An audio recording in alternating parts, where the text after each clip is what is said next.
नमस्कार दर्शक बंधु मु शशांक आपको आम ओडिशा चैनल को बहुत बहुत स्वागत करुच्ची। तो दर्शक बंधु आज खबर गुड़िक आपको भल लगे वीडियो को गोटे लाइक कर चैनल को सब्सक्राइब करने। तो चलतु आज खबर को नजर पकाइबा।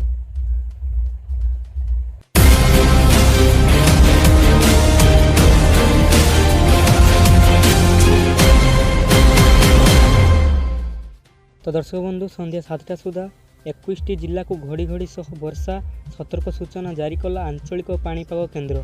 संध्या 7टा सुधा राज्यर 21टी जिला को घड़ी घड़ी सह वर्षा हेबा नहीं आगुआ सतर्क सूचना जारी करिछि आंचलिक पाणीपाग विभाग। एहासह काल बैशाखीर आशंका रहिथिबा कहिछि आंचलिक पाणीपाग केन्द्र। तेबे एही जिला गुड़िक मध्य रहिछि मयूरभंज, केन्दुझर, बालेश्वर, भद्रक, केन्द्रापड़ा, जगतसिंहपुर, जाजपुर, पुरी, खोर्धा, कटक, नयागढ़, गंजाम, गजपति, रायगड़ा, कंधमाल, अनुगुल, ढेंकानाल, कलाहांडी, नवरंगपुर, कोरापुट एवं मालकानगिरी भली जिला को सतर्क रहिबा को परामर्श देइछि पाणीपाग केन्द्र।